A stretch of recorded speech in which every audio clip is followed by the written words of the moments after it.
to have a little ceremony. We got a plaque outside we're going to dedicate, signifying that the school is on the national and state registry of historic places. Historic ritual did that in 1994.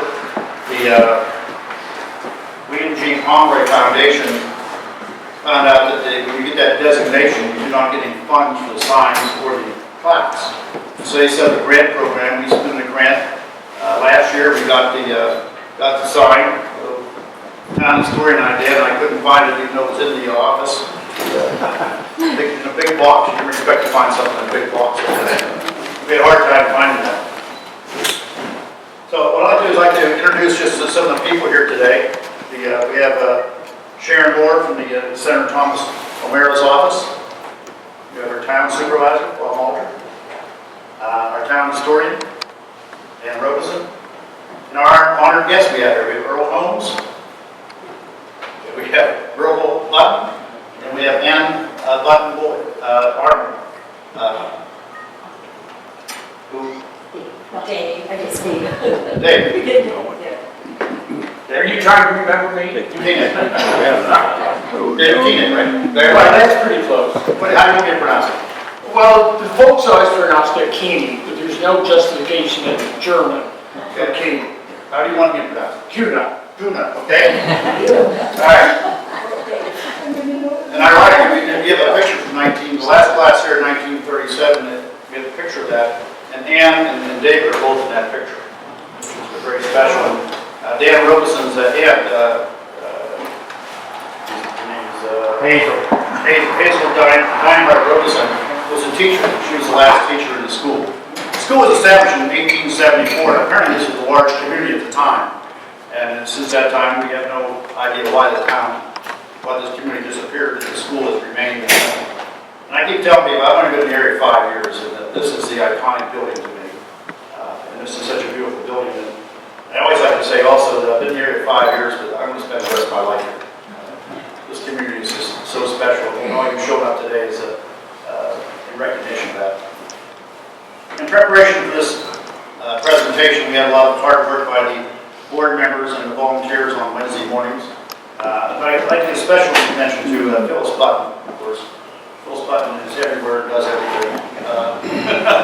Thank you very much. She also, I believe, made the hot fudge for you guys. So that's the important thing. Deb Bronson, she did some work for us. We'll show in a few minutes. Deb's over. Don't be shy. Pat Charlton, who's going around taking the pictures for the publicity course. Dave Charlton and Dan Robeson did a lot of the scraping of the building and the painting. Dave especially had the outhouse. Please give him some compliments. He did a great job. Dan painted the shed, and I semi-supervise because I don't do manual labor. And Bill Button. Is Bill Button here today? Or? Yes, thank you. Sorry, you can see there. He painted the outside of the building. He and his wife come up and trimmed a lot of trees around here. And it's one of those things you don't notice how many trees are in the area until somebody trims it and you go, oh my gosh, you can see it. You start seeing the building. So Bill, thank you for your help in doing that. That's pretty much what I got. I'd like to have the town supervisor, Bob Malter, make a few comments. Well, there will be a few. Contrary to rumors, I did not attend school here. I wasn't far behind though. This is really great. I think this is a real treasure, and so thankful that the Heritage Group and all of the members and the president and past that worked so hard to keep it, and the Buttons for allowing us to have this treasure.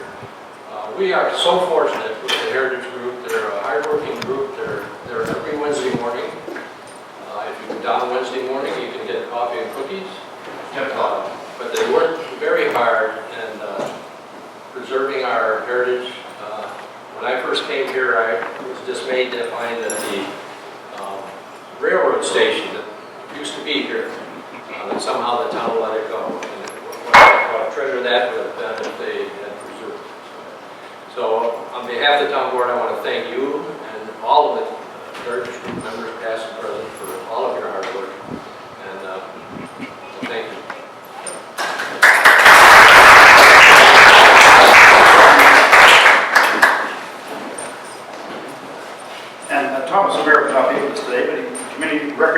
Sharon Moore is going to speak on his behalf.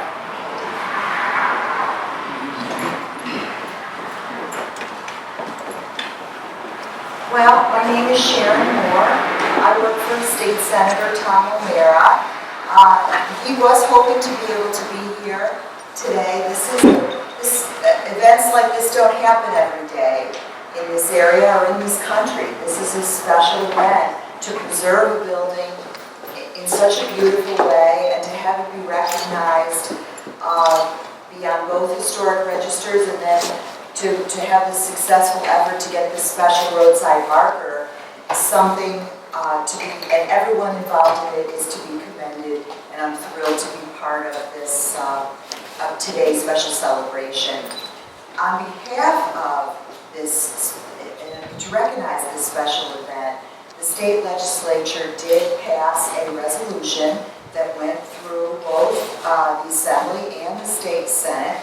This is the original copy of it here with the seal. And I will read some of it. I won't read all of it to you, but again, thank you for including me in this celebration. I apologize the senator couldn't be here in person, and I will let him know what a lovely place. And at some point in his days, we'll make sure he gets up here to see this, because this is a remarkable place and worth making the effort to get here. I did get a little lost, but luckily I had Mr. Harper's phone number, and I was down south by Bailey Road, and I called, and his lovely wife said, "Oh, you're very close." So I did get here. Okay, let me read a little bit of this to you. This is the State of New York legislative resolution, and it is Senator O'Mara and also your member of Assembly is Phil Palmisano, who also sends his regrets that he couldn't be here today. This says, commending the town of Middlesex upon the occasion of dedicating a Pomeroy Foundation historic roadside marker to the Overacker's Corner School. Whereas it is the sense of this legislative body to commend the efforts of those organizations and individuals which seek to bring recognition to historical places within the state of New York, and in doing so, help to ensure that the complete history of our state and nation is preserved and shared with present generations of citizens. And whereas, attendant to such concern, and in full accord with its long-standing tradition, this legislative body is justly proud to commend the town of Middlesex upon the occasion of dedicating a Pomeroy Foundation historic roadside marker to the Overacker Corner School on Sunday, July 13, 2014. And whereas the William G. Pomeroy Foundation commemorates historic places across New York State by awarding grants to install historic markers for buildings built in the years 1740 to 1900. And whereas the town of Middlesex has chosen to dedicate a William G. Pomeroy Foundation historic marker to the Overacker's Corner School in recognition of its important place in the history of its community. And whereas built from bricks produced by a local factory, the Overacker's Corner School first opened in 1874 and was named after the local Overacker family who lived nearby.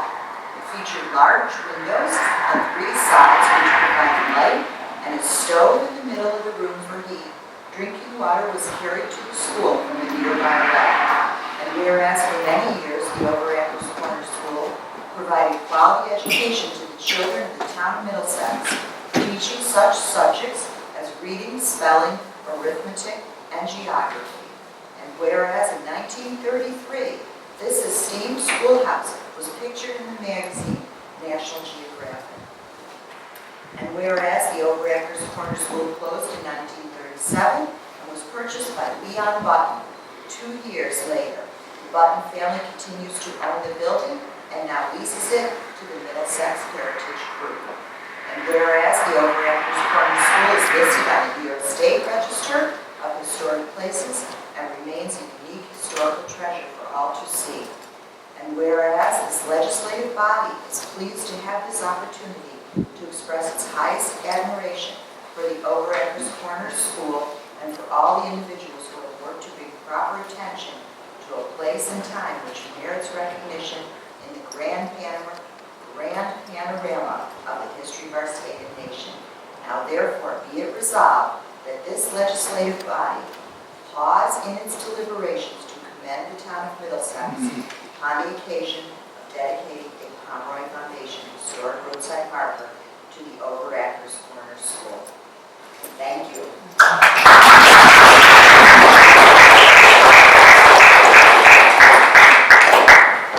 And commemorate that, Sharon mentioned the picture, which is the 1933 National Geographic.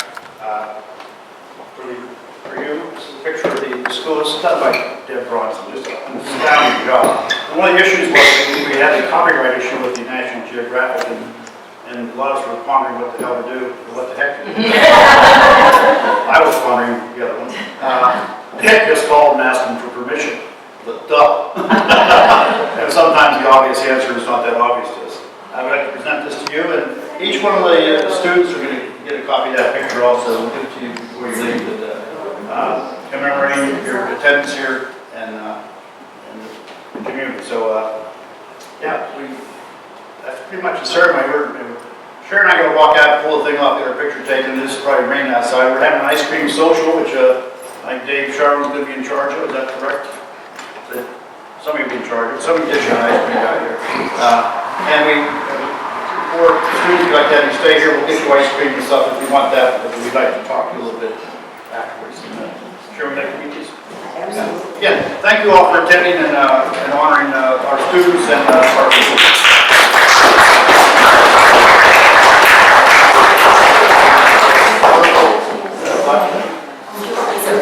Hi,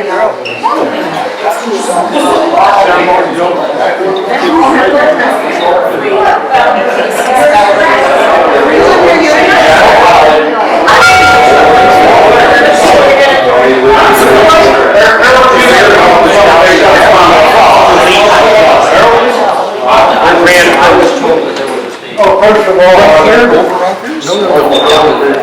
all right, yeah, they stopped and whoever made all the plans and so forth for this get together means a lot to us, I'm sure. Heard somebody speak about that water, and we couldn't let it go without saying something about it. If you look behind the barn and across the field, you'll see some willows down there, about 300 yards, 400 yards from the road. That's where that windmill used to be, that set up over a well. In order to get the water for the school, we had our own nice clean pail, and we carry it down, two boys, carry it down to the well, remove a couple of pipes, and there for everybody to use was another pail with water. And we put that down in the well, took the water out, frayed rope kind of got a little wet in the pail usually. And we carry it back up and dump it into a water supply. That's how we got our antibodies back in those days. But one other thing, people wonder about one-room school. They are all better. This is an 8th grade school, 8th grade were taught here. And I went through all of them, except one. But I'll get to that. That was back in the days when there was a little respect, a lot of respect. But they seem to be having so much problems with today, but that's another story. But these one-room schoolhouses weren't all bad, because you sit there and you got 8 years of math, arithmetic back in those days, geography, history, and you got 8 years of it. Sitting here listening to the other classes. Now, whether or not that was necessary or not, I don't know. I only got 7. I came to school to be in the 5th grade, they put me in the 6th and away we went.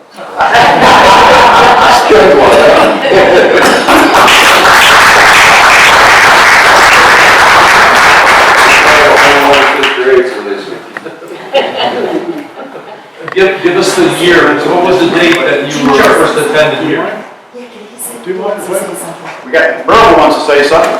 I would just point out that, as I recall, there was a partition across here, right, where these cabinets are. Behind that was the coat room, and then there was the water jug that Earl just had reference to that sat over there. But the other thing that I recall is that the floor was oiled. It was as black as your hat. And it was oiled, and it was a teacher's job to sweep that thing, as I recall. But the other thing is that back in the back where this last row of seats is, there was a stage type of thing, just a little rise about 15 inches tall. And that's where, and a bench. And I think, as I remember, there were 3 members in the class that I was in, and we had to go up there and recite. We had to read the book or whatever, and a blackboard. But the other thing that stands out in my memory so distinctly is on this wall, the partition that is no longer here now, there was a big map of the United States. And I used to sit there and stare at that thing and just think of how profound it would be to someday travel out into That big man. But the other thought that I had that is so distinctive is the flag I noticed is flying out here this morning or this afternoon, and that seemed awfully good. And the final recollection that I wish to call to your attention, as I said, there was a wooden floor in here, and at that time, my father was operating with my Uncle Liam Button, and Uncle Liam is the one that Phyllis is talking about. But at any rate, we used to fill this thing with wheat, drive a pickup truck here along the windows and shovel wheat in here. This was the storehouse for the wheat. And my understanding is that the floor collapsed in later years. But those are some of the recollections that I have, but more than anything else was that bench up in the front, and they all had to go up there and sit. And by the way, the other thing, always, the big boys, the older boys, are sat in the back of the room, and up in the front were us young people.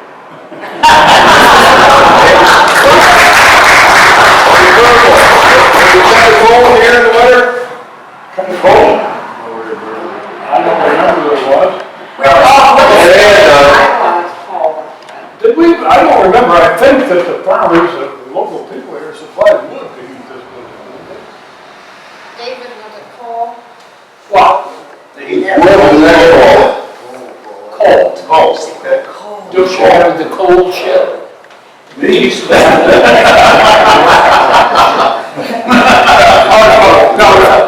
Can't think for here.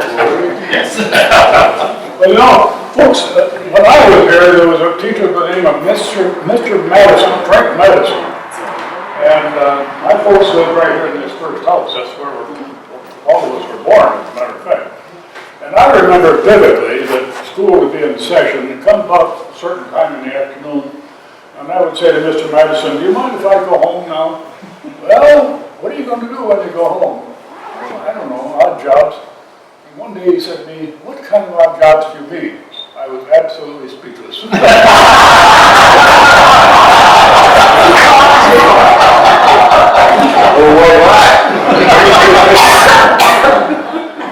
remember that so well. My parents moved to New Jersey when I finished 3rd grade. Got to New Jersey and I flunked 3rd grade from there. You only got it 3 times. So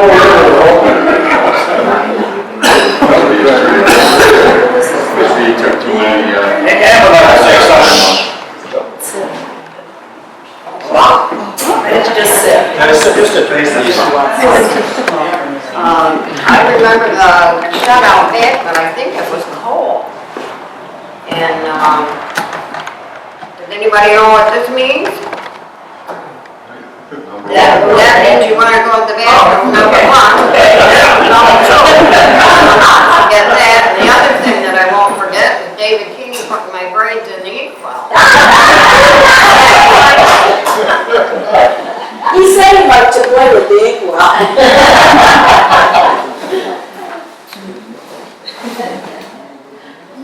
Anybody else take on that? Any rebuttals, Dave?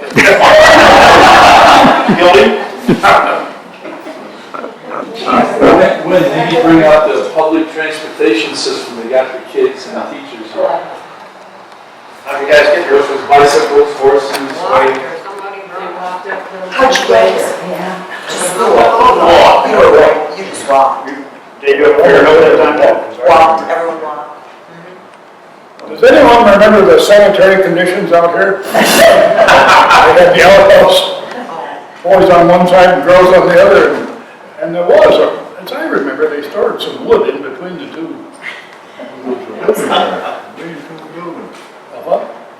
Lean to? Well, that had not.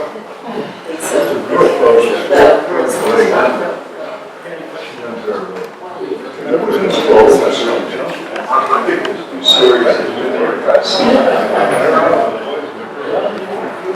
Anybody have any questions they want to ask of our esteemed guest here today?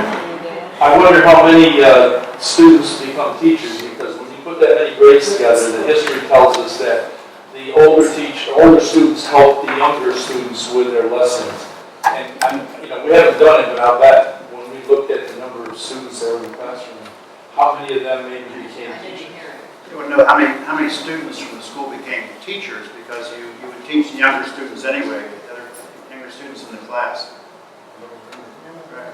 I didn't teach anyone anything.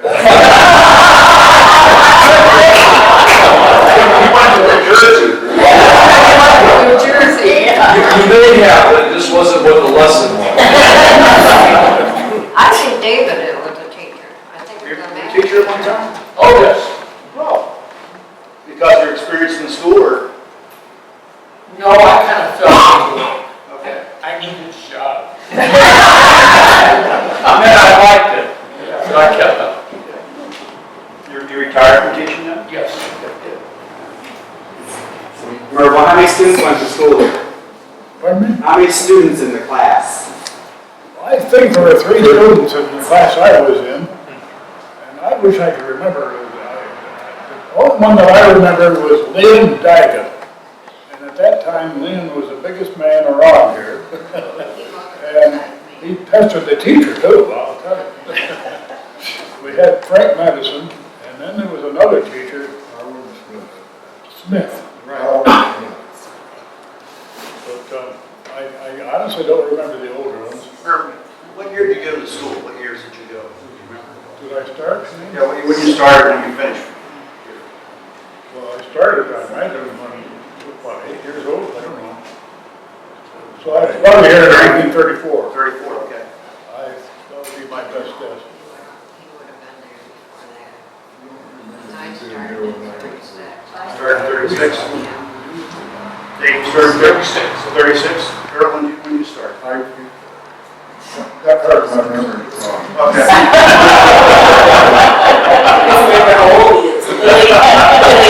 If you want to go back the other way. Late 20s. Okay. Anybody know what that is? 39. 39 and 40. So you started, what grade did you start? You started 6th grade here, right? First grade. Here. Right, 5. So, anybody good at math? Not Dave, right? The late 20s. Yeah. Yeah, late 20s.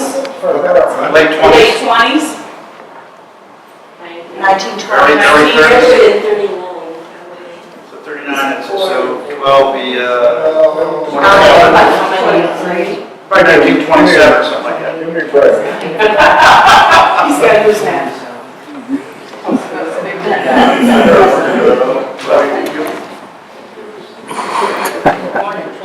What was the day like in class? Did you have classes all day, or did you have?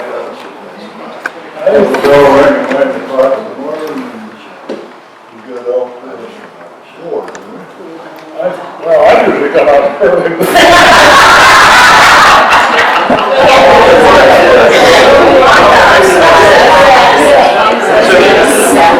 There's something else that I remember. Does anyone here remember Harry Walmsley? Yeah. His Walmsley Valley? Yeah. Well, his older daughter, I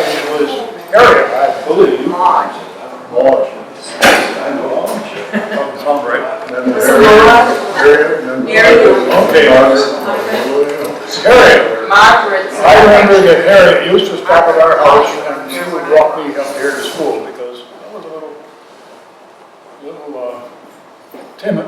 But she befriended me. I remember that. We were cleaning up here yesterday, I found this device here. Did you use this, Dave? Remember this device?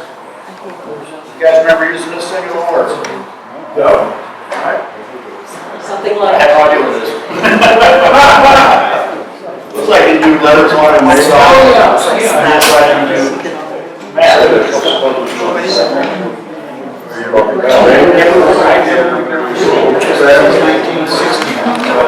Oh, yeah, but that was.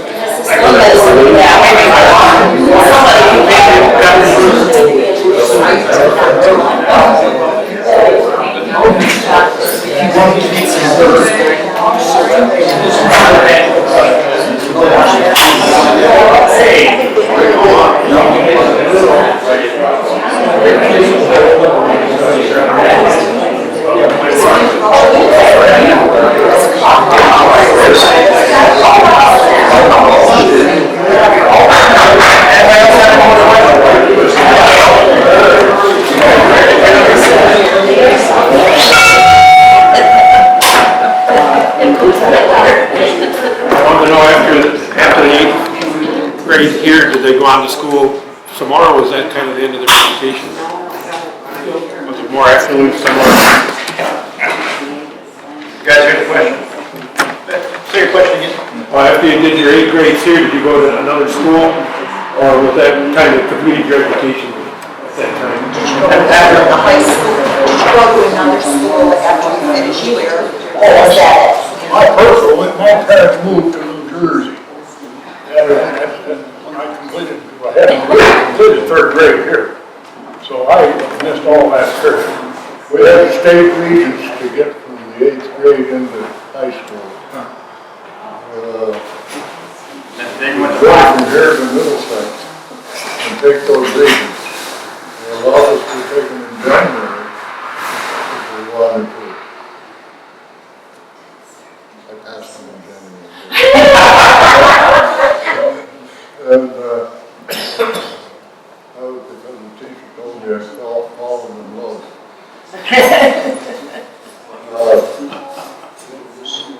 Outside of the envelope had a date and the time that it was open. It didn't get open until then by the person that it was addressed to. And that was back in the days when they respected authority a little bit. That's how it. And you graduated from the Middlesex School? No, from Middlesex Valley. Middlesex Valley, right? From here, we went to Middlesex High School, Okay. which is Vernon. In earlier days, Yeah. the students stayed here and then went down to Middlesex. Dave, let's say, where'd you go after here? What school did you go to after here? So we spent 1 year at the old high school in Middlesex. Okay. Then the next year we were in the new school in Vernon. Okay. Middlesex had one. Buildings, yeah. Middlesex had one. Yeah. Oh, yeah, that used to be I guess that was the whole school for Middlesex. Right. Any more questions?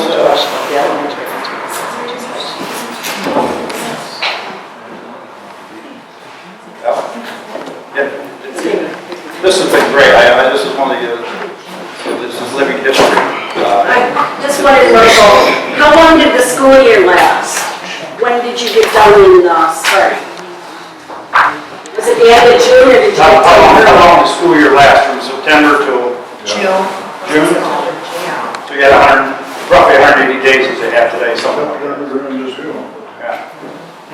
Did you get snow days? If you ever get snowed out, you couldn't come to school? Walk right up the road. Same as every other day. No days off. Every day was a snow day in the winter. Lane would like to get. There's a book that was started on the history of rural schools in all of Gates County. Started in the 50s by a lady named Jenny Heiler, a retired teacher. And She didn't finish it. And they found it at the Historical Society in Penn Yan a couple of years ago, and it's been updated. And it is available down in Penn Yan. And it's a thick book. They could have put it in 2 or 3 volumes, I think. Every school in every town needs coming. And this school is in here. There are a few corrections that need to be made. We have some misspellings that happen, and some of us are going through editing that. But I have a copy here if anybody wants to see a few of the pictures. And trying to come up with who all the teachers were here through the years, and these folks are very helpful in that regard. And who were the students. Glad you could be here. Just since we have a paid announcement here, advertisement, we do have the Middlesex Heritage Group Board, and we have volunteers who meet every Wednesday morning from roughly 9 o'clock till 10 o'clock when I show up. And 11:30, so 9 to 11:30. There's cookies and coffee at 10 o'clock, so we'd love to have more volunteers. And we'd love to have people. We're on Facebook. We have a great page on Facebook. If you go on there and like us, we have pictures posted every week of buildings from the 20s and the 1800s, and we have events scheduled. The next big event will be the Citizens Appreciation Day on the August 3rd. August 3rd, and then we'll be back here for the Seneca Heritage Day on August 30th. Labor Day. Labor Day weekend, Saturday weekend. We're going to have topics about the education during the time frame 1874, since this is the 140th anniversary of the school started. And we're going to have the Senecas from the Okanagan come down here and talk about their education system during that same time frame. And hopefully we'll have games outside for kids to play, Native Americans, and also the games that these people play when they're going to school. So, and we're going to have a family picnic. So you bring your lunch and have a family picnic. We'll be selling pies, of course, and we'll have water, I think, here for sale, maybe some sodas. But we'd love to have you all come back out here, because this is a big event for us. And appreciate you all coming today. And no more questions. The ice cream social may begin. And when there was one name you didn't mention who's been the heart and soul of our group, and that's Ruth Clark. Oh, of course. I think we are. Of course.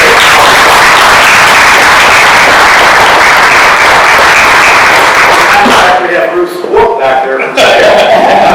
Ruth is she's a go-to person. If everybody gets stuck with anything on Wednesday morning, you all turn to Ruth, and she knows where it is. And we appreciate that. That's really a treat to have you there. Always, she's a past town historian. We also have Paul Mitchell here, who's the past president of the Middlesex Heritage Group, and his father, Stuart. He's got a plaque outside there, and he's the one who got this building on the National Registry of Historic and State Places. And yet, we keep going. Okay, thanks.